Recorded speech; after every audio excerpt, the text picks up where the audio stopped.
Professora Jerusa Marque, bem-vinda ao Interuni. Agradecemos sua disponibilidade para a palestra online, que está sendo gravada e estará disponível no YouTube para toda a comunidade acadêmica. Também agradecemos a FAPESC, nossa patrocinadora, para realizar o Interuni. Professora Jerusa, à vontade. Obrigada, Christian, pela apresentação. A minha intuição hoje é trazer um pouquinho para vocês sobre os avanços no desenvolvimento da computação quântica nacional e falar um pouquinho sobre a plataforma que a gente tem desenvolvido, que é a plataforma CAD. Eu estabeleci aí um conjunto de tópicos, né? Então, eu vou começar fazendo um breve histórico sobre a física até chegar no momento em que a mecânica quântica se estabelece, tentar trazer essas tecnologias que são oriundas, então, tanto da primeira quanto da segunda geração das tecnologias quânticas, né, dos avanços em estudos em física e quântica, né, tentar trazer um pouquinho do cenário mundial de investimento, só para a gente ter noção de como isso está escalando nos últimos tempos, e aí falar um pouquinho sobre o cenário brasileiro, né, e aí então entrar na plataforma CAD, que eu gostaria de apresentar rapidamente. Trazer alguns slides sobre o que é a computação quântica, afinal, como é que ela é feita, e apresentar o nosso grupo de pesquisa. Então, vamos lá. Bom, a gente sabe que a natureza, segundo Richard Feynman, né, a natureza não é clássica, né, e ele, em 81, proferiu o seguinte, ele disse que se a gente quiser simular, fazer uma simulação fidedigna da natureza, a gente precisa usar de meios quânticos, né? Então essa simulação deveria ser quântica. Essa frase do Richard Feynman, ela fomenta o surgimento da possibilidade de um computador quântico. Até então era uma utopia, né, na década de 80, mas já tinham estudos, etc., sobre a possibilidade de utilizar partículas para se fazer computação, né? Então eu vou começar falando brevemente sobre esse histórico e essas tecnologias que surgiram aí ao longo desses anos. Bom, meu histórico começa bem lá atrás, né, mas apesar disso, apesar de começar com Thomas Jung em 1801, né, então a gente tem aí o avanço e a questão toda relacionada com a dualidade onda-partícula, né. Então, lá atrás, o Jung, ele disse o seguinte, olha, a luz, ela age como uma onda. Então, no experimento dele, que é chamado de experimento da dupla fenda, né, espero que vocês vejam meu mouse aqui, então, sim, vê. A luz, ela é enviada por uma fenda e ela depois passa por outras duas fendas. E quando ela passa por essas duas fendas, há uma interferência de onda, né, e essa interferência de onda, ela provoca aqui atrás, no papel que estava sendo usado para coletar esses fótons, né, o que ele chamou de franjas aqui, né, essas franjas de Jung. Então, a gente tem aí que a luz, ela se comporta como uma onda, né. Depois, Maxwell veio, estabeleceu as equações de Maxwell, né, a gente sabe então que a luz é uma onda eletromagnética feita de campos elétricos e magnéticos oscilantes acoplados, e estava tudo indo muito bem, chegou a 1900, Planck, ele observa, se questiona, né, por que o brilho do carvão em brasa é vermelho e não azul, e aí começa todo um estudo a respeito da ideia de temperatura associada à emissão de luz. Então, a luz vermelha significa uma temperatura mais baixa, enquanto uma luz mais branca, azulada, significa uma temperatura mais alta. Então, a cor de uma estrela vai denunciar a temperatura dela, o Sol, por exemplo, a 6.000 kelvins, ele vai aparecer para nós amarelo, enquanto o Sirius, que é a estrela mais brilhante do céu, ela tem um brilho branco azulado e ela chega a 30.000 kelvins. Então, a gente tem essa associação da temperatura também com a questão da luz. E aí, em 1905, o trabalho do Einstein, ele emitiu uma luz em cima de um metal e ele percebeu que essa luz emitida, ela deslocava alguns elétrons, né? Então, esse deslocamento ele só poderia ser explicado desculpa, eu falei elétrons, fótons, né? Então, incidia os fótons e tinha uma emissão de elétrons. Então, só poderia ser justificado se, na verdade, essa luz se comportasse como uma partícula e não como uma onda, né? E aí, esse experimento gerou muita discussão no meio acadêmico na época, justamente porque até então se via a luz como onda e não como partícula, né? Então, os experimentos realizados nessa virada do século XX mostraram que esses elétrons e fótons, então, eles sofriam difração e interferência, assim como as ondas. Então, ondas e partículas seriam os dois lados de uma mesma moeda. E depois a gente começou a estudar um pouco mais sobre a questão do átomo. Então, a gente tem o trabalho do Rutherford ali, com a estrutura do átomo. Então, a ideia é ter no núcleo prótons e nêutrons e na órbita os elétrons. Depois, o trabalho do Born, a ideia de saltos quânticos, a ideia de que esses elétrons eles podem saltar de uma órbita para outra, perdendo radiação eletromagnética, né? E a gente chega, então, na semente que gerou, então, a mecânica quântica. Então, foram os trabalhos de Heisenberg, Born e Jordan, né? Em 1925. Então, o Heisenberg, ele substituiu aquela ideia das órbitas fixas dos elétrons de Born por uma descrição matemática delas como harmônicos de ondas estacionárias. E daí o Born percebeu que essa nova forma ela poderia ser descrita numa matriz, né? Então, e ele fez então essa primeira descrição matemática consistente do que a gente hoje conhece como mecânica quântica. E esse foi um marco, então, do nascimento da física quântica moderna. Depois a gente tem o Schrödinger, né, de 25, 26, ele descreve as energias dos elétrons em um átomo, ao tratar eles como partículas, não como ondas.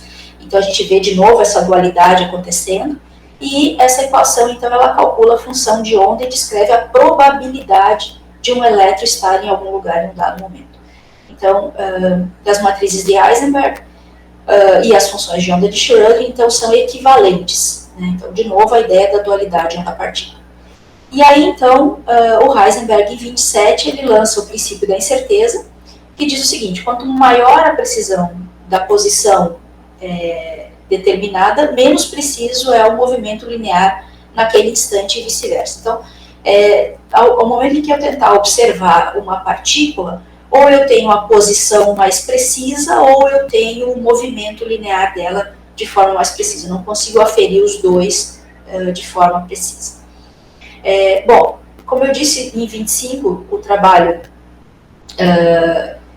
do Heisenberg fomentou o princípio da mecânica quântica, né? E por isso que em 2025, então, foi comemorado o Ano Internacional da Ciência e Tecnologias Quânticas, né? Então, pela Organização das Nações Unidas e pela Unesco. Beleza, então, desse primeiro trabalho, né, desses primeiros desenvolvimentos, o que surgiu, né? Então, todo esse conhecimento a respeito da dualidade ou da partícula, as equações, Schrödinger, foram então utilizadas para a construção de semicondutores, transistores, né? Então, a gente teve daí o surgimento dos microchips, que são utilizados amplamente hoje em muitos dispositivos. A gente teve o desenvolvimento dos lasers, né? Então, a ideia de poder fazer comunicação com laser, tratamentos médicos, corte industrial, leitores de código de barra, os CD-ROMs, né? A ideia dos relógios atômicos também surge daí, então, graças a esses conhecimentos da física quântica, foram a base para o GPS, sistemas de comunicação, enfim, que usam GPS, né? A ideia de trazer isso para a saúde, fazendo imagens por ressonância magnética, para poder fazer exames de precisão que a gente tem hoje, né? E além disso, sensores de luz e fotodetectores, como as câmeras digitais, os painéis solares e os sensores no geral. Então, essas foram as primeiras tecnologias desenvolvidas a partir desse conhecimento sobre a mecânica quântica. Perceba que esse uso é um uso passivo dos efeitos quânticos, né? Então, e aí, Em 80, então, o desenvolvimento das técnicas experimentais foram capazes de manipular esses átomos, esses fótons, de forma mais individualizada, permitindo controlar essa interação de um único fóton com um único átomo, né? Então, a mecânica quântica, ela começa, então, a ser vista como uma possibilidade de uma nova teoria da informação, justamente pelo trabalho do Feynman. Então, o Feynman, em 81, ele propõe o desenvolvimento de computadores quânticos justamente para poder simular sistemas físicos com mais precisão. E aí, então, surge essa ideia de usar, então, um elétron e usar o spin desse elétron para fazer a simulação do 0 e 1. Então, a gente teria aí o 0 e 1 quânticos. E esse elétron, então, como sendo o qubit. Então, dali para diante, então, a gente tem o trabalho do David Deutsch, né, de 81, que apresentou o conceito do computador quântico. Depois, um primeiro algoritmo, que foi o algoritmo de Deutsch-Jossa, em 92. Então, esse algoritmo, ele oferecia um ganho exponencial no processamento de informação em relação a um computador clássico, né? Então, a gente discutindo aí a possibilidade de realmente ter uma possibilidade, discutindo a possibilidade de ter o tratamento de problemas que até então são difíceis, ou que tem o problema da explosão combinatória, tentar tratar esses problemas de forma quântica. Depois vem o algoritmo de Shor. Então, o algoritmo de Shor é um algoritmo bastante conhecido, justamente porque ele trata um problema que é NP, que é justamente a fatoração de números primos, né, com um certo ganho, né. E aí, então, ele coloca em risco toda a questão da criptografia baseada em código RSA, né. Bom, a gente tem também o algoritmo de Grover, né, em 96. O Grover, ele faz um algoritmo para conseguir obter um valor desejado numa lista desordenada, né. Então, ele faz, se a gente for fazer isso de forma clássica, o custo de pior caso, para fazer essa varredura, é igual a n, né. Então, eu preciso verificar cada posição do vetor. E o algoritmo de Grover, ele consegue fazer essa busca em raiz de n, né? Então, a gente tem aí uma aceleração também. E daí, de lá para cá, então, de 96, 2000 para cá, o que acontece? A gente tem uma busca das grandes empresas pelo domínio da tecnologia e o surgimento, então, de diversos computadores quânticos, utilizando como qubit diversas maneiras de fazer, né? Que eu vou falar um pouquinho mais para frente. E aí, em 2019, a gente tem aí o Sycamore, que resolveu um problema em cerca de 3 segundos, enquanto um supercomputador da IBM levou 2 dias e meio. Então, começou a se falar em supremacia quântica.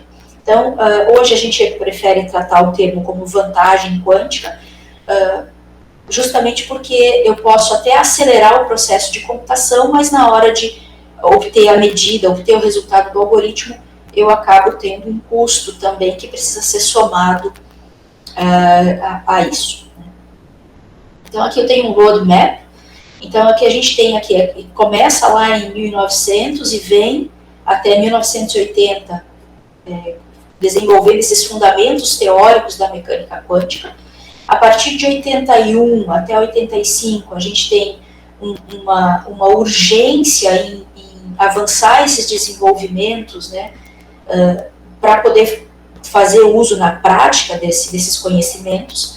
A partir de 94 até 2000, então, a gente tem o desenvolvimento de algumas soluções que fazem uso, então, dessa fundamentação teórica e apresentam, então, algumas coisas que a gente poderia descortinar, tratar melhor com os princípios da mecânica quântica. A partir de 2000 até 2016, por aí, a gente tem uma corrida, então, para o desenvolvimento de tecnologias, né?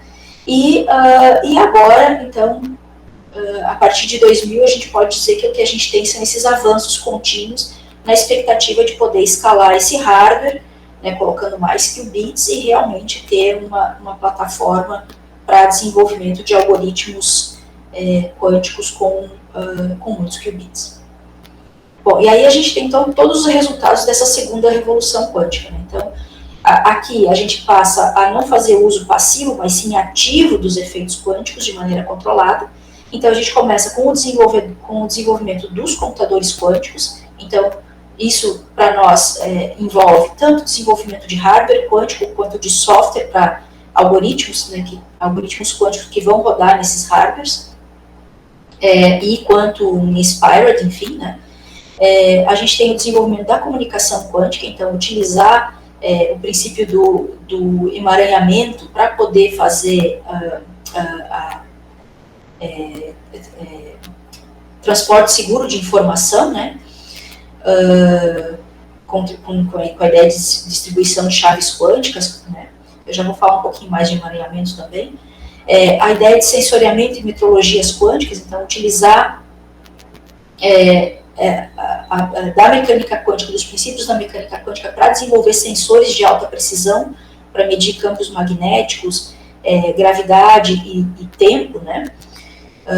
E aí tem uma série de aplicações, né, tanto em petróleo, gás, clima, georreferenciamento, etc. E também a ideia de simulação quântica. Então, no momento em que eu tenho um computador quântico e eu tenho a possibilidade de rodar nele algoritmos que possam fazer simulação de materiais em nível quântico, né, em nível atômico, então eu posso fazer todo um estudo a respeito de novos fármacos, novos materiais, enfim, discutindo aí toda uma possibilidade de avanços tecnológicos nas áreas de materiais e farmacologia. Né? Bom, então o que a gente tem hoje? A gente tem esse cenário aqui, né? Então essa ciência básica, ela deu origem então à parte de comunicação quântica, computação quântica, simulação e sensoriamento e metrologia. E além disso, né, então isso abre para nós toda uma série de linhas de pesquisas novas, né, indo então desde a parte de educação e treinamento para poder compreender os princípios da mecânica quântica e utilizar isso para desenvolver soluções, o desenvolvimento de softwares e teorias para fazer esses desenvolvimentos, e a parte de engenharia e controle para realmente conseguir conceber o chip, no caso do computador, conceber os sensores, né, etc. Eu acho que aqui ficou repetido. Perdão, acho que eu fui para o outro lado. Isso aqui. Então, comunicação quântica. Vou entrar um pouquinho só para tentar trazer um pouco desses desenvolvimentos. Quem está muito à frente nisso é a China. Então, a China já lançou satélites que fazem uso do emaranhamento para a comunicação, né? Então, a China está bem avançada nesse quesito. Se a gente for olhar o roadmap mundial aqui, então a gente tem diversas empresas trabalhando tanto em segurança, quanto em criptografia pós-quântica, quanto em comunicação e hardware, quanto internet quântica ou criptografia quântica. Né? Então, a criptografia pós-quântica, ela parte do pressuposto de que já exista o computador quântico capaz de quebrar a criptografia atual, e ela tenta usar computação clássica para resolver essa questão, né? Então criando algoritmos que não possam ser quebrados por computadores quânticos. Enquanto a internet quântica vai fazer uso de emaranhamento, a ideia de comunicação segura também vai fazer esse mesmo uso. Se a gente for falar de computação quântica, então a gente tem o desenvolvimento de diversas tecnologias, né? Então, hoje a gente tem computadores sendo desenvolvidos usando redes fotônicas, né? Então a ideia é fazer a computação com luz. Isso aqui é bem interessante, porque a gente poderia, por exemplo, utilizar chips fotônicos para fazer treinamento de inteligências artificiais, então diminuindo o custo, e principalmente o que a gente chama de computação verde, né? Porque como a computação quântica ela é reversível, então a gente não tem dissipação de calor, então existe uma grande possibilidade de conseguir fazer além de conseguir fazer mais rápido, diminuir os custos envolvidos, né? A gente tem computação com circuitos supercondutores, né? A gente também tem armadilhas de íons aqui. A gente também tem a parte de spins aqui, de qubits e átomos neutros. A grande vantagem da tecnologia dos átomos neutros é que ela pode ser operada em temperatura ambiente. Então, aqui a gente tem vantagens e desvantagens de cada um desses mecanismos para desenvolver chips quânticos, né? Então, aqui eu trouxe uns desenhinhos, né, para a gente ter ideia. Então, aqui eu tenho um computador quântico da Quantum Tech, né, que é igual àquele que está sendo construído ali no CBPF. Então, o chip quântico ele vai aqui embaixo, né, ele é uma coisinha bem pequenininha, e toda essa caixa aqui é utilizada para fazer o resfriamento, porque ele precisa atuar numa temperatura muito baixa, né? Então, só para ter ideia de que como são a cara qual é a cara desses mecanismos. É importante falar aqui também que os nossos computadores de mesa, né, a perspectiva não é que se tornem computadores quânticos, a expectativa é que a gente tenha serviços de computação quântica em nuvem, acessados, enfim, e que a gente possa fazer uso, então, de uma parte clássica, levando para o computador quântico aquilo que é necessário e útil de ser feito em computação quântica. Aqui eu tenho um roadmap dos desenvolvimentos. Então, hoje a gente trabalha no que a gente chama de era NISQ. Então, a era NISQ é justamente essa computação ruidosa, porque no momento em que eu ativo um qubit, né, então eu aciono ele, eu faço o spin dele mover, né, o que acontece é que eu tenho uma questão física que é o decaimento desse sinal. Então, se eu coloco ele no zero, né, ele vai decaindo com o tempo. Então, o que acontece é que esse decaimento é um problema, e além disso eu tenho problemas de phase flip, bit flip, que são problemas que a gente também tem na computação clássica, mas aqui ganham outros ares, né? E aí então a gente tem que estudar toda essa forma de tratamento de erros. Então, hoje essa computação é ruidosa e a gente acaba usando, assim, muitos qubits físicos para poder simular, para poder implementar alguns qubits lógicos. Então, aqui eu tenho a ideia de, né, na IBM, 100 mil qubits físicos para implementar 2.000, e a ideia é que a gente consiga chegar a isso em 2033. Né? Os computadores da Google também, então, a ideia aqui é 2026, hoje a gente tem 1.000 qubits físicos para implementar de 1 a 10 qubits lógicos. Tem aqui o ERA, a IonQ, e cada um com as suas perspectivas, né, a respeito disso. A IonQ, ela não tem erro, né, aqui o roadmap consiste de qubits algorítmicos, né, então não dá para comparar, né, com qubits lógicos, é uma tecnologia diferente. Então a gente tem aí os diversos atores nesses cenários. Trazer uma notícia recente, então de novembro do ano passado, a gente tem a Quantinuum, né, ela lançou um computador quântico que tem 98 qubits totalmente conectados. Esses 98 qubits, eles conseguem fazer a simulação de 50 bits lógicos, né, com uma fidelidade bem interessante. Então, a gente está realmente caminhando a passos largos para o desenvolvimento de bons computadores quânticos. No cenário de computação quântica, então, a gente tem aqui desde usuários de computação quântica, como é o caso áreas de finanças, AstraZeneca, para a questão de fármacos e outras, né? A gente tem o desenvolvimento de aplicações, né? Então, como QPUs em nuvem, que é a Amazon, Braket, a Microsoft, enfim, e outras, né? A gente tem empresas trabalhando no desenvolvimento de software, né?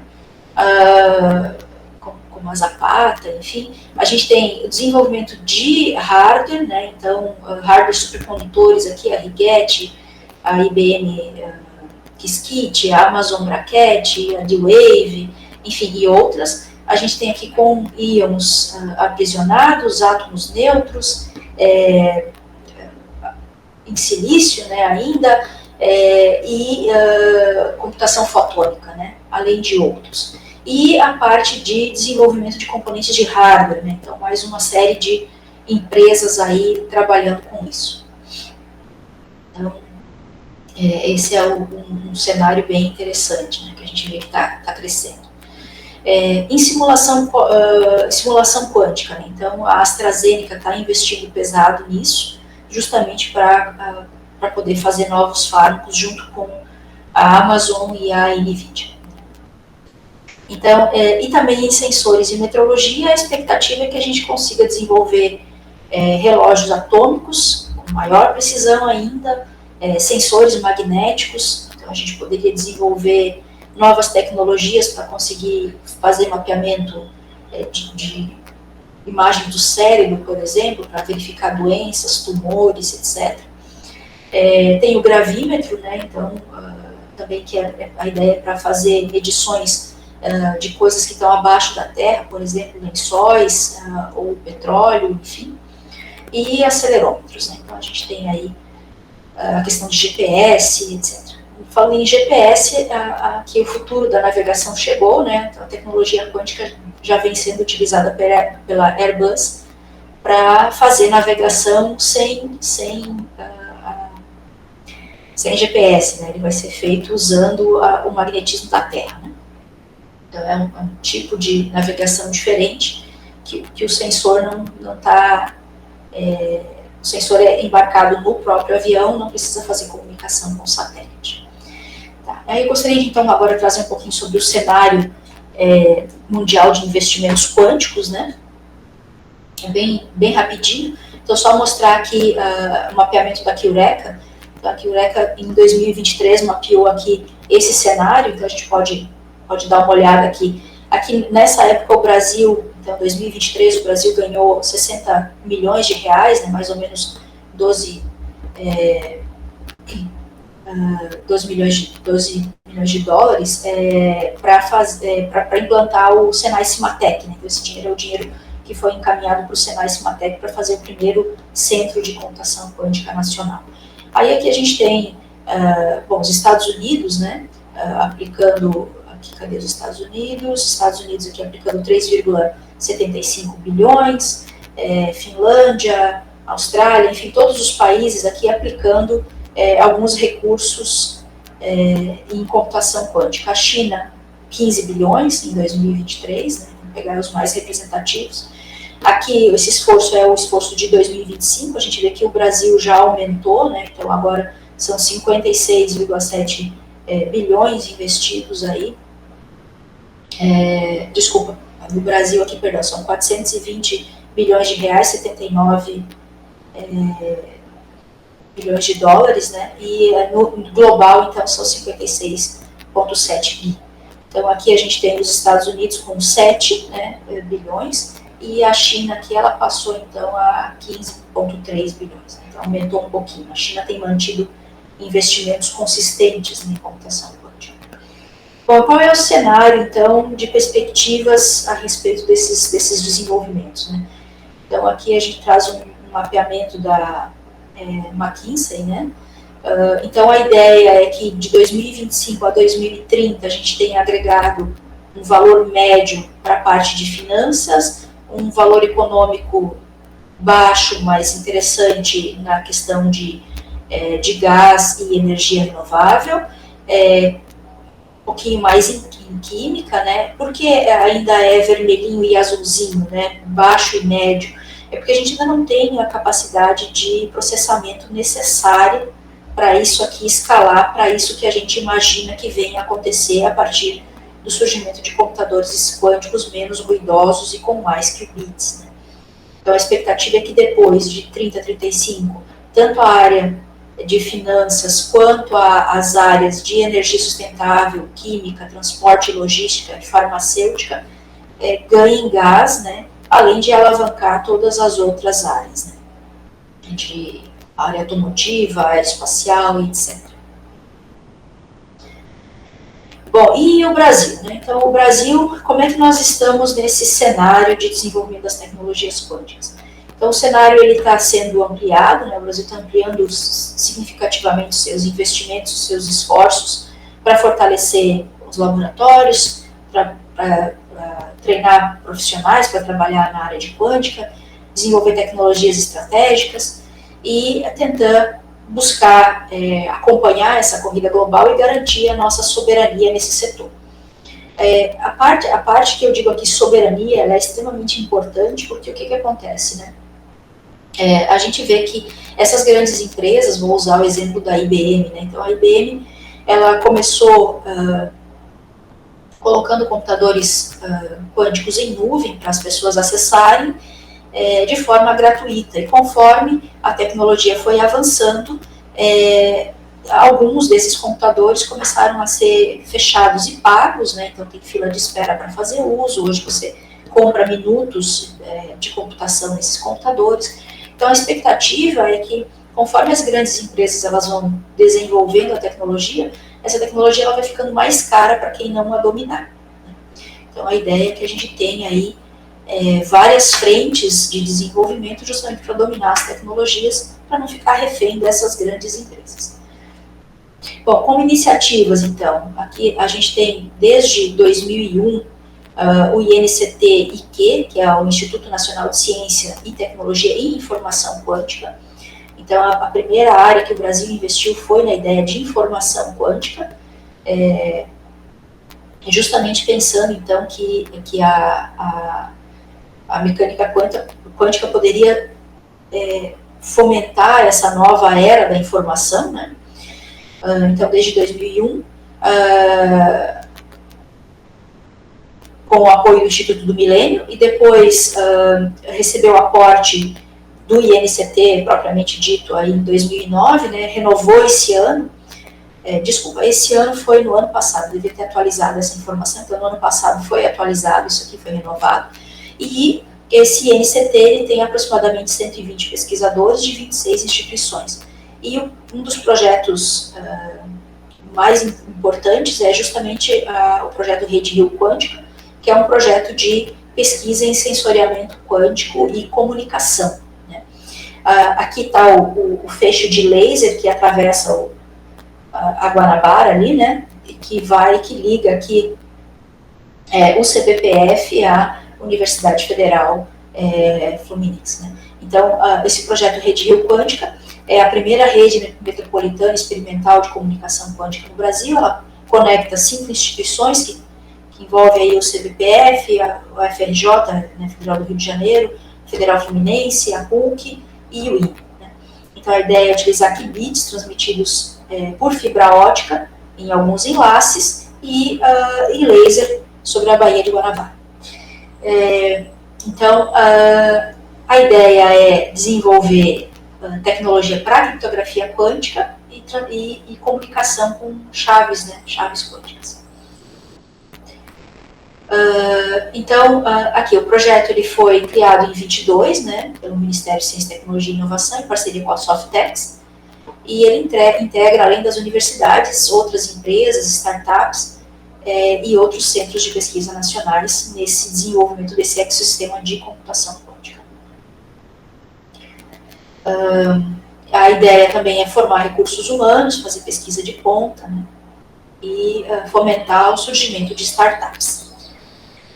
A gente tem mais um INCQ, que foi iniciado em 22, que é o INCT-IQNANO, que é para desenvolvimento de infraestrutura para computação quântica e desenvolvimento de sensoriamento e metrologia, enfim. Então, a ideia é desenvolver equipamentos nesse INCT, né? Então, a ideia é desenvolver esses dispositivos voltados para as tecnologias quânticas de primeira e segunda geração, principalmente metrologia e sensoriamento. Quem coordena isso é o professor Gilberto, da Federal de Minas Gerais, né? Hoje a gente tem 35 pesquisadores envolvidos e 10 instituições. Eu não coloquei, mas a UFSC também faz parte, tanto do primeiro quanto desse segundo INCT e também desse terceiro. Então, aqui a gente tem mais um INCT que foi aprovado no ano passado, o INCT-CQA, que é Computação Quântica Aplicada. Então, a ideia aqui é desenvolver tanto computação quântica quanto inteligência artificial, fomentar essas duas áreas. Quem coordena é o professor Francisco de Assis, da Federal de Pernambuco. Isso aqui já coloquei, né? Então, tanto computação quanto machine learning. E a gente também tem um desenvolvimento forte agora no CBPF, que é o computador quântico nacional, né? Então, eles adquiriram todos os equipamentos para poder fazer a litografia do chip quântico. Então, o CBPF inaugurou esse novo laboratório de tecnologias quânticas em 2025 e agora, então, passa a ser referência nacional nesses desenvolvimentos. Então, a UFSC aqui é parceira desse projeto também, então, o GCQ, nosso grupo de computação quântica, porque no momento em que eles consolidarem a montagem do computador quântico, ele vai ser interfaceado e controlado pelo software que a gente desenvolve. Então aqui eu coloquei uma imagenzinha do que seria um chip quântico, né? Então aqui a gente tem as cavidades essa junção de Josephson, né, que é onde se dá a computação quântica. Então, a ideia então é que desde 2022 a gente conseguiu fazer um primeiro qubit supercondutor funcional, né, e agora então a ideia é assim, nós dominamos essa tecnologia, a ideia é começar a escalar essa tecnologia para fazer não só 1, mas 2, 3, 5, 10, 100 e assim por diante, qubits. Né. Bom, quanto a investimentos em ciência e tecnologia quântica no Brasil, então, como eu disse, o Senai Cimatec, ele foi selecionado para ser o primeiro centro de competências tecnológicas, de tecnologias quânticas, né? Depois a gente tem novos investimentos, né? E a ideia é que a gente tenha investimentos na ordem de 5 bilhões até 2034, como bem mostra aquele mapeamento da QL. A gente tem algumas startups brasileiras, não estão todas aqui, seguramente. Eu coloquei aqui em primeiro lugar a Quantum Loop. A Quantum Loop ela é fundada por um aluno aqui da Federal de Santa Catarina, que continua trabalhando conosco, é o Evandro, ele agora está fazendo doutorado, e ele então fundou a Quantum Loop. A Quantum Loop está dentro do Senai Cimatec, né? Como parceira como empresa incubada lá dentro. Então, aqui ela desenvolve em parceria com a gente a plataforma CAT e também o QBridge, que é o software que vai controlar os nossos qubits do CBPF. A gente tem a Quati, que é a empresa especializada em computação e informação quântica, focada em desenvolvimento de novas tecnologias. Tem a QBRA, que é uma startup focada em projetos de tecnologias quânticas, e tem a Dobslit, que é outra fundada em 2021, também pioneira em computação quântica no país. Das pioneiras também. A gente também está trabalhando em frentes de formação e educação, então um desses projetos é apoiado pela Softex, que é o Brasil Quantum Camp, em parceria com o Instituto César. Aliás, é uma parceria do Instituto César com o Instituto Eldorado. O GCQ faz parte dessa iniciativa, concebendo material, preparando as aulas, ministrando essas aulas. Então, é para formação de profissionais. Esse projeto ele prevê 3 trilhas, que a gente chamou de trilha Awareness, a trilha Tech e a trilha Immersive, onde aqui a gente dá uma visão geral da computação quântica. Na trilha Tech a gente aprofunda, né, algoritmos quânticos, algoritmos variacionais, quantum inspired, etc. E a Immersive é hands-on, né, colocar a mão na prática, tentando desenvolver coisas novas em computação quântica. Bom, então agora eu gostaria de falar um pouquinho sobre a plataforma CAT e depois sobre o grupo de computação quântica, e também trazer um pouquinho sobre o que é computação quântica, para a gente não ficar só nessa fala tão desacoplada, né? Bom, a plataforma CAT, ela é desenvolvida pelo Evandro, que está aqui na foto, né? É um projeto open source que começou lá no mestrado dele em setembro de 2021. No ano passado a gente ganhou o selo de inovação da SBC, Sociedade Brasileira de Computação, né? Como tecnologia inovadora, né? Então ela começou lá no mestrado do Evandro, e aqui estão os links, né, para a página do CAT e para a nossa para a nossa plataforma de aprendizado, que é o Aprenda Quantum CAT. Vou mostrar aqui um pouquinho da documentação, né? Então, se você clicar lá, vem para cá, e daí aqui a gente tem toda a descrição do que é e acesso ao código-fonte, por exemplo. Então, o que é o CAT, né? Então, o CAT é essa linguagem de programação, que, na verdade, ela é uma linguagem de programação para desenvolvimento de algoritmos quânticos, e ela na verdade, feita em Python. Né?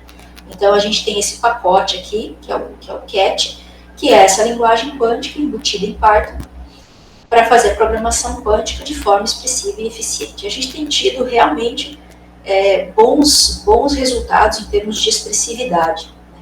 Então, a computação quântica ela é feita hoje em nível de portas lógicas, e a nossa programação, então, ela já tem certas facilidades para manipulação dessas portas de forma a facilitar a vida do programador. O CAT está atrelado ao libcat, que é uma biblioteca de tempo de execução, né, do tempo de execução, que é essa biblioteca feita em Rust para ter performance, né? Então, o que essa biblioteca faz? Ela faz todo o processo de compilação, otimização e execução dos programas quânticos. E aí, vem lá da graduação do Evandro, todo o estudo a respeito de simuladores quânticos, né? Então tem um simulador KBW embarcado na plataforma, então significa que a pessoa pode baixar o CAT, instalar, conceber os seus algoritmos e usar o KBW para simular essa computação quântica acontecendo num hardware normal, então numa CPU ou numa GPU, né? Não precisa ser uma QPU.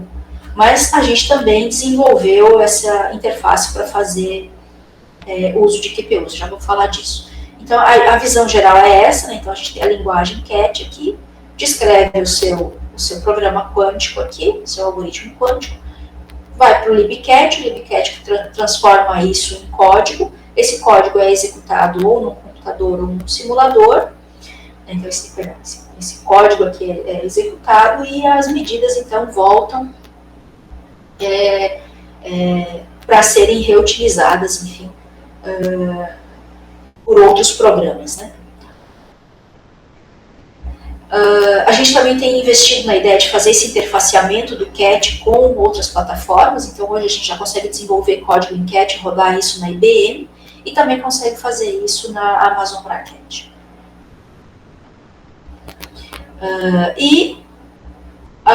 Com relação ao ensino, então a gente tem aí uma plataforma de ensino usando o CAT.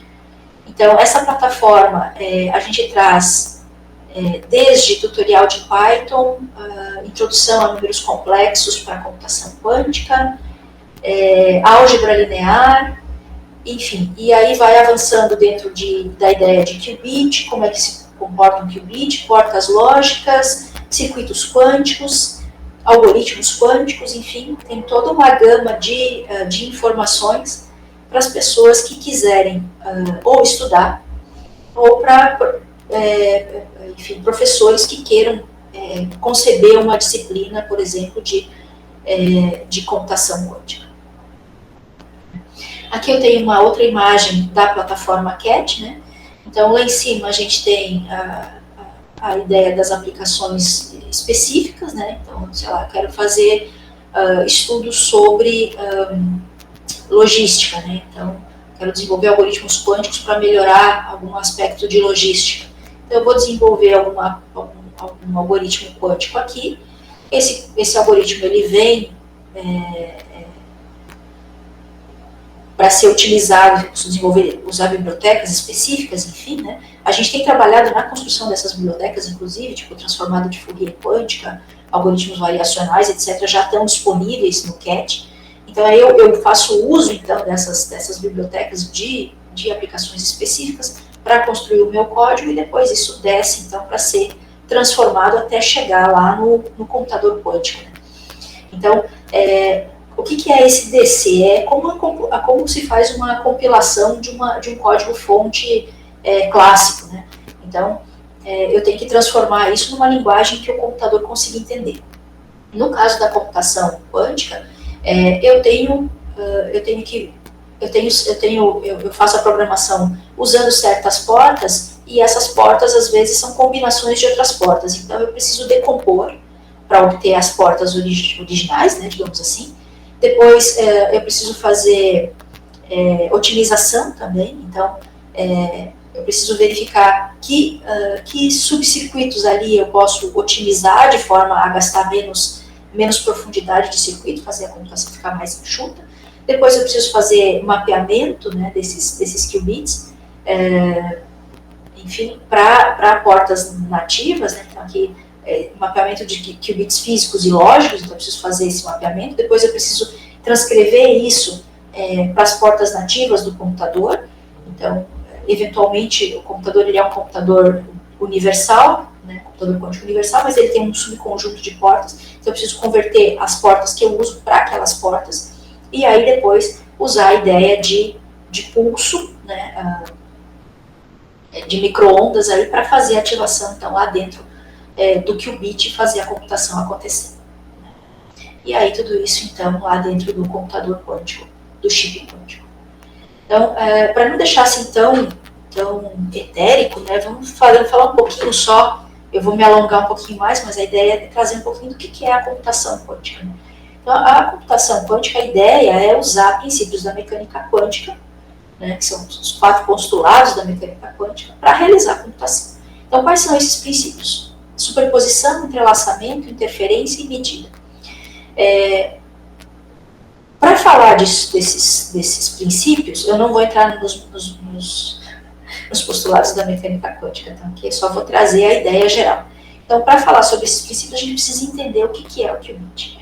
Então, para entender o qubit, primeiro a gente tem que falar do bit clássico. O que é o bit clássico? O bit clássico é aquela menor unidade de informação que recebe 2 valores possíveis, ou 0 ou 1, ou verdadeiro ou falso, ou on-off, ou um pulso e não pulso, né? Onde 003 é não pulso e 0,9 a 1,2 volts é pulso. Né? Então, a gente tem aí a ideia do circuito acontecendo. Então, qualquer informação ela pode ser armazenada numa sequência de bits. Então, eu posso guardar números, texto, imagens, áudio, modelos, etc. Enfim, tudo que a gente conhece, a gente pode transformar nessas sequências de bits, encaminhar essas sequências, processar, enfim, computação como a gente conhece. Já no qubit, o qubit quântico, né, o bit quântico, ele é a menor unidade de informação quântica. Né? Só que ele não é pulso e não pulso, ele é representado na forma de uma esfera. Então, essa esfera, ela tem esse eixo central aqui, né, então, aqui em cima eu tenho o que seria o 0, lá embaixo eu tenho o que seria o 1. Então, se o meu spin está apontado para cá, eu tenho 0. Se ele está apontado para cá, eu tenho 1. Só que mais do que 0 e 1, eu posso ter qualquer posição em qualquer lugar dessa esfera. Então, esse qubit ele pode também estar numa superposição. Então, em geral, quando a gente está começa um qubit no 0 e aplica uma rotação em y, ele vai levar esse vetor aqui para o equador da esfera. Tá? Então, aí eu tenho um qubit em superposição. Ou seja, eu não sei se ele é 0 ou 1. Eu só vou saber se ele é 0 ou 1 quando eu medir. Tá? Então, mais um princípio da mecânica quântica, que a medida, então, ela vai fazer colapsar o estado. Então, então ele está numa superposição dos valores clássicos 0 e 1 com probabilidades alfa e beta. Então aqui eu tenho a ideia da probabilidade. Então ele é representado nessa esfera de Bloch, onde qualquer outra posição aqui vai ser uma combinação linear de estados. Por isso que a álgebra aqui faz toda a diferença. A gente precisa entender um pouquinho de álgebra para ver o que é essa combinação linear de vetores. Então aqui eu tenho o qubit representando esse ponto na superfície da esfera. Então, o 0 aqui ele está apontando para cima, o 1 vai estar apontando para baixo. Aqui eu tenho uma superposição, né, onde 0 mais 1 raiz de 2. Se eu jogar ele lá para trás, ele vai estar em 0 menos 1 raiz de 2. Se eu colocar ele para cá, eu tenho essa fase global aqui. Se eu colocar ele para lá, eu tenho menos essa fase global. Então, aí, baseado nessa combinação de possíveis estados de um qubit, eu posso fazer a computação quântica acontecer.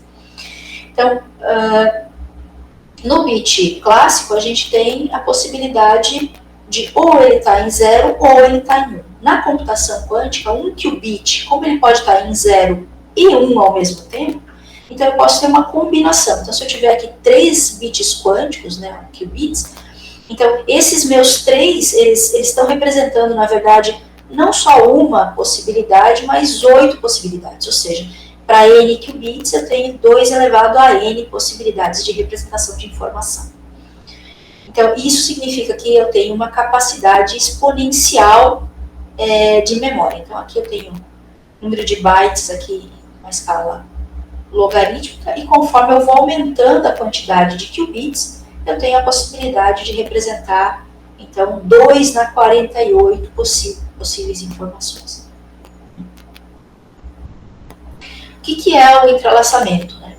Ou emaranhamento? Então, é aplicar uma operação que coloca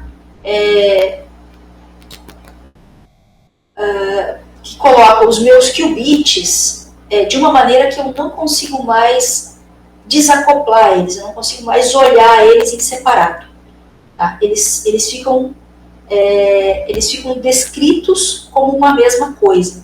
Então, eu tentei ilustrar aqui, né? Então, eu tenho um primeiro qubit, um segundo qubit. Quando eu emaranhar eles, eu vou ter eles respondendo às mesmas aplicações. Então, se eu aplico uma operação nesse qubit, aquele qubit responde da mesma forma. Né?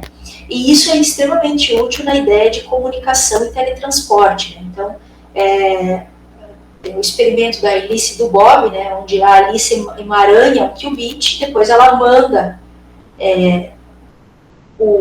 um qubit emaranhado para o Bob.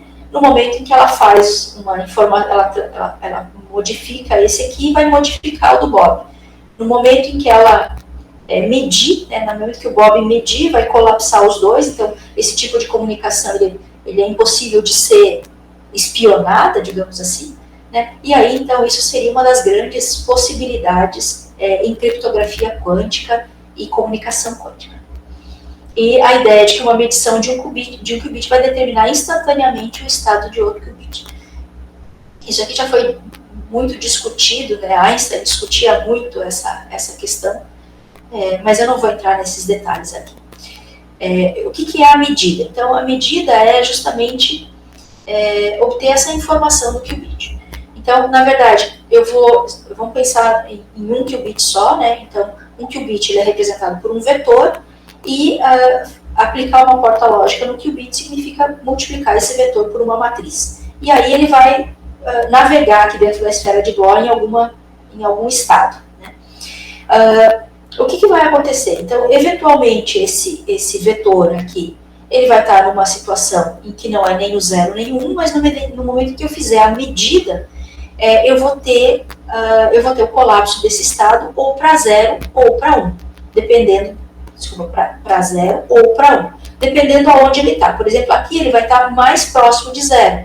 Então, a expectativa é que, se eu executar uma vez, ele venha colapsar para 0. Eventualmente, posso executar de novo, ele vai colapsar para 1. Mas à medida que eu replico a aplicação e a medida, a aplicação da porta e a medida desse valor desse qubit, vai me dar com maior segurança, vai aumentando a probabilidade de que a resposta 0 seja a resposta certa.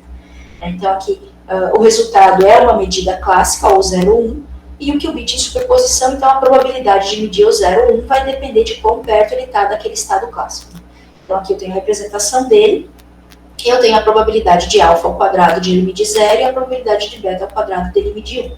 E as probabilidades têm que somar sempre 1. Então, é assim que a computação quântica se dá lá dentro. E aí, o que é um algoritmo quântico? Então, geralmente, o algoritmo quântico, ele passa por 5 processos aqui, né? Então, primeiro é o processo de preparação. Então, esse processo de preparação de estados, hoje a gente geralmente utiliza todos os qubits em zero, né? Aí eu posso colocar eles em superposição, então de n qubits eu vou ter 2 na n possibilidades aqui. Eu posso entrelaçar esses 2 na n qubits. Interferência é quando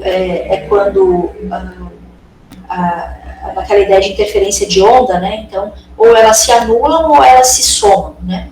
Então, eventualmente, aplicando interferência, eu vou ter dos 2 na n a possibilidade de ter novamente n informações, né? E essas n informações depois são medidas. Então, esse é o processo de um algoritmo quântico. Sem muito detalhe, né? Bom, e quais são os problemas computacionais, então, que a gente consegue tratar com algoritmos quânticos hoje? Então, a gente tem, quem é da computação já deve ter visto isso aqui, né? Então, as classes de complexidade, a classe P, aqui a classe NP, e lá em cima a classe NP completos. Então, a classe P são aqueles algoritmos que eu tenho tempo polinomial, né? Então, árvore geradora mínima, somar 2 números, multiplicação de matrizes, etc. Os NP completos são os mais difíceis da classe NP, então aqui entra caixeiro viajante, circuito hamiltoniano e caixeiro viajante são o mesmo problema, perdão, tricoloração de grafos, satisfação booleana, etc. Então aqui eu tenho problemas que são NP completos, e eu tenho aqueles que estão entre se P difere de NP, que estão entre P e NP completos, que a gente chama eles de NP intermediários. Então, a classe de algoritmos de interesse da computação quântica é justamente a classe BQP, né? Então, seria problemas que estão em NP intermediários, NP intermediário, e daí eu poderia obter, então, vantagem quântica, aceleração aqui no tempo de processamento, né? Então, um desses problemas é justamente o problema da fatoração de números primos. Outro problema que está aqui dentro é o problema do isomorfismo em grafos. A gente pode colocar ele aqui dentro do BQP, não precisa estar fora, né? Então, ele pega essa gama de problemas aqui. Tá? Bom, e aí, para encerrar a minha fala, eu gostaria de falar um pouquinho sobre o grupo de computação quântica. Então, o nosso grupo GCQ UFSC-BR é a página do nosso grupo, e ele foi criado, então, em 2017. Ele é um grupo que nasceu por iniciativa do professor Eduardo Buzioni da Física, em parceria comigo, da Computação, e hoje ele envolve outros professores da Física, outros professores da Computação, além de professores da Matemática e da Engenharia.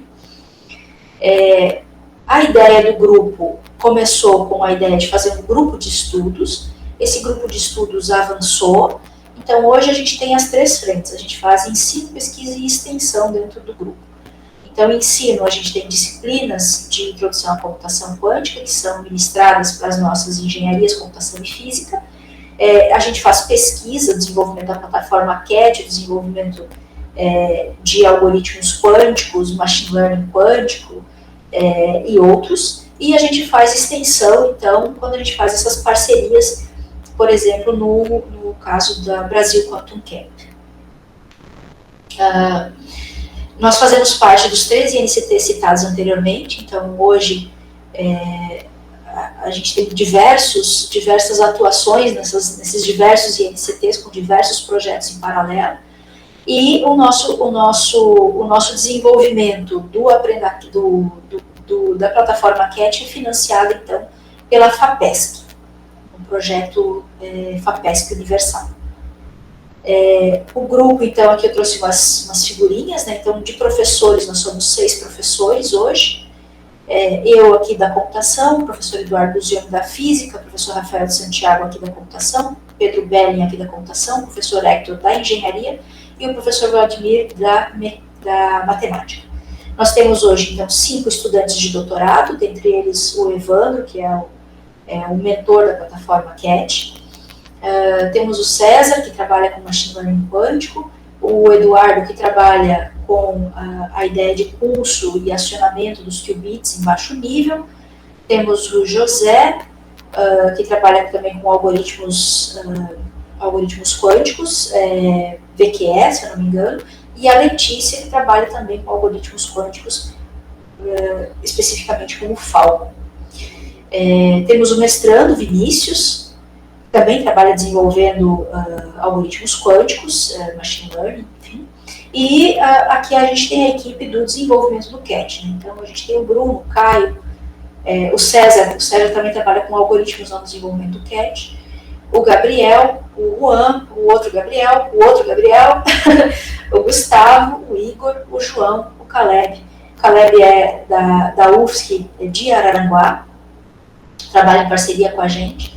Também estamos formando lá um grupo de estudos lá em Araranguá. O Miguel, que cuida muito, principalmente da plataforma Aprenda CAT, mas também trabalha no desenvolvimento do CAT. E o Pedro. Então essa é a nossa equipe hoje, né? Bastante orgulho de ter conseguido hoje ter tantas pessoas. O Igor é da física também, tá? Os outros são o Igor e o César são da física, os outros são da computação. E o Juan é de sistemas de informação. Então está aí apresentada a equipe, né? Então aqui só finalizando o que a gente trabalha, né? Então a gente trabalha com desenvolvimento de software para computação quântica, notadamente a plataforma CAT. A gente trabalha com a ideia de fazer a integração dessa plataforma com outras plataformas. Hoje a gente já tem a IBM e a Amazon funcionando, mas a gente quer expandir isso. Trabalha com a ideia de desenvolvimento de simuladores para computação quântica. Então a gente começou trabalhando com o Qbox, que era uma GPU para fazer simulação quântica. Estamos fazendo projetos também na ideia de circuitos quânticos de Clifford, que uma porta Clifford ela consegue ser simulada em tempo polinomial. Então, se a gente conseguir designar partes do circuito e mapear isso para circuitos de Clifford, a gente consegue fazer isso mais rápido.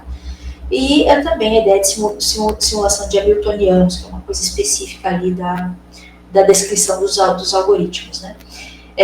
Desenvolvimento de algoritmos quânticos, como eu disse, Falcon, que é a OA, algoritmos variacionais, enfim, né? Os dois são algoritmos variacionais.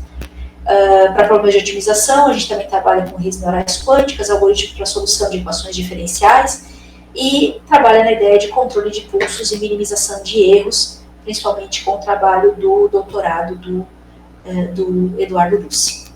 Tá? E eu encerro, então, a minha apresentação fazendo, então, um convite. Nós tínhamos um evento, esse evento foi até o ano passado, que era o WCQ, Workshop de Computação Quântica da UFSC.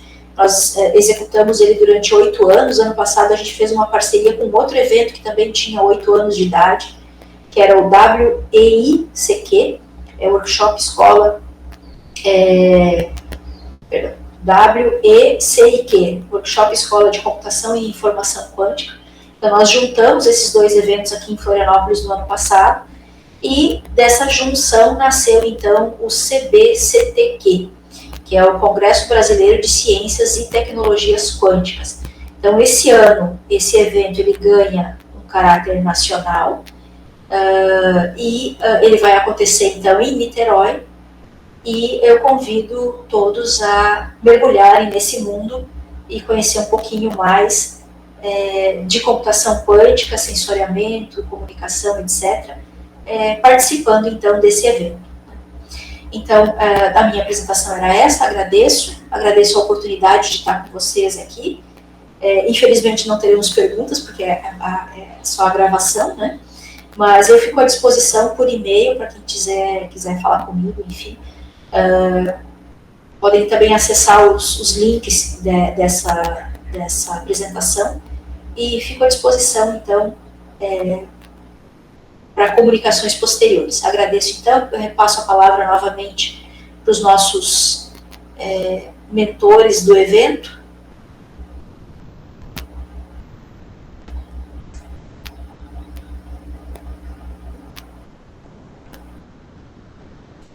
Wesley, Christian.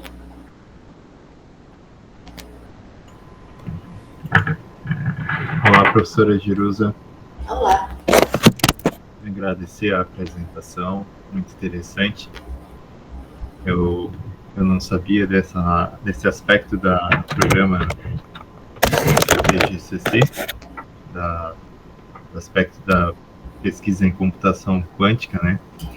Aí fica, então, esse contato para os alunos, né? A gente tem alguns alunos formandos, e às vezes eles buscam oportunidades de continuar na área acadêmica, ou mesmo alguns professores ainda são mestres, né? Eles procuram a maior formação. Obrigado pelo seu contato e saber do seu grupo de pesquisa, saber dessas oportunidades, né? Uma pergunta, senhor. Como é a forma de ingresso no programa de pós-graduação de Ciências da Computação? O que é necessário? E existe um calendário para isso? Existem disponibilidade de bolsas? O que seria interessante passar para os alunos? O PPGCC, eu acho que o doutorado é fluxo contínuo e o mestrado ele tem 2 ingressos anuais, no começo do ano e na metade do ano. Sempre é lançado um edital, então tem que ficar atento à página do PPGCC. Aí apresentar a documentação, apresentar as cartas de recomendação, entrar em contato com o professor, já vincular um projeto de pesquisa, enfim. E aí, entrando, tem a obrigatoriedade das disciplinas e depois o trabalho de desenvolvimento da pesquisa, né? Habitualmente temos bolsas, né? Não sei como é que está agora, mas a gente tem algumas bolsas. E, enfim, é isso. Aí tem que ficar atento ao edital, na verdade, né? Então, como a entrada do mestrado é por edital, então tem que ficar atento ao edital. Já o doutorado não, o doutorado é fluxo contínuo, então tem as informações na página, né, pgcc.usc.br, e aí apresentar a documentação, entrar em contato, tentar conceber um projeto de estudos, né, escolher um professor para fazer a orientação e aí começar propriamente o trabalho. Ok. Uma dúvida específica do seu grupo. Seu grupo, vocês têm oportunidades de mestrado, doutorado, sabendo que os professores têm vagas limitadas, né? Como que está a situação de vocês? E ainda adicionando mais uma pergunta, a questão das disciplinas obrigatórias. Às vezes os alunos ficam bastante preocupados com isso. Mas eu vou ter que passar a semana toda em Floripa, eu posso ir fazer disciplina, se eu não tiver bolsa e voltar, porque às vezes eles trabalham aqui, né? A gente tem algumas disciplinas obrigatórias, sim, mas hoje a gente tem algumas aulas que são remotas, né? Enfim, tem que dar uma olhada em como é que está, assim, a atuação das diversas disciplinas. Depende da disciplina que você pega, depende o dia da semana, enfim, mas tem flexibilidade, tá? Então hoje tem flexibilidade. Já foi mais difícil, hoje está mais tranquilo isso. Hoje no nosso grupo a gente tem vaga para mestrado. Eu acho que doutorado eu não sei, talvez uma vaga, mas para mestrado a gente tem vaga. Legal. E ainda é necessário o pós-comp? Como está essa situação? Essa pergunta eu não vou saber te responder. Desculpa, não sei se ainda se faz necessário o pós-comp. Tem que dar uma olhada na página do PPGCC. Realmente eu não sei. Ok. Como eu acabo atuando mais na graduação, né, então eu não estou na pós nesse momento, então eu acabo atuando mais com os alunos da graduação, eu não sei te precisar essa informação. Ok, mas muito obrigado pelas respostas, né? Eu acho que isso vai servir de incentivo para os alunos formandos, né? Eles têm bastante interesse, às vezes, em complementar essa formação deles com mestrado, com mais uma formação, né? Eu agradeço a sua disponibilidade, professora, de vir trazer esse conteúdo muito importante e atual, que é sobre a computação quântica, né? Me permite fazer mais um comentário, Wesley. A gente está rodando a trilha Tech hoje, ela vai acabar, ainda tem mais 2 semanas, 3 semanas ainda, né, findar essa tri. E depois a gente vai fazer mais uma rodada. Então, começa de novo com a Awareness, depois a Tech e depois a Immersive, lá em julho. Né? Então, vai ter mais uma de cada ainda, de novo. Então, para quem quiser, assim, eu não sei se é isso que eu quero pelo menos ver primeiro como é que é a área e tal, é uma boa oportunidade. Então, ficar de olho nas redes sociais do César, do Eldorado, quando tiver essa chamada, porque ela é aberta no país inteiro. Então, as pessoas podem se inscrever, participar do curso, né, e conhecer um pouquinho mais da computação quântica, ver se realmente é isso que tem interesse em fazer, etc. Tá bem? Ok. Obrigado, então, pela sua fala. Eu acho que a gente já teve um conteúdo muito legal hoje e queria agradecê-lo. E acho que a gente pode finalizar, então, por aqui, né? Cara, está sempre bem-vinda a Rio do Sul, quando quiser visitar a nossa instituição, né? Que a gente tem ensino técnico e ensino superior, né? A gente está tentando fazer mais uma pós lato sensu, e quem sabe um dia a gente não pode fazer uma visita ao grupo de vocês, ou vocês virem visitar-nos. Será perfeito. Numa próxima oportunidade também a gente pode fazer uma palestra presencial, eu acho que é bem legal, assim. Eu prefiro plateia, fico um pouco desconfortável de falar para ninguém, mas podemos fazer uma visita assim, nós do grupo a gente fica à disposição de vocês, né, para parcerias, enfim, palestras, eventualmente até formação, se vocês assim o quiserem, tá? Nosso grupo está bem aberto a tudo isso. Então, eu agradeço de novo o convite e a oportunidade de falar um pouquinho sobre o nosso trabalho, e a gente fica à disposição de vocês. Tá bom. Muito obrigado. E um bom dia para você, professora. Obrigada, querido. Bom dia para você também.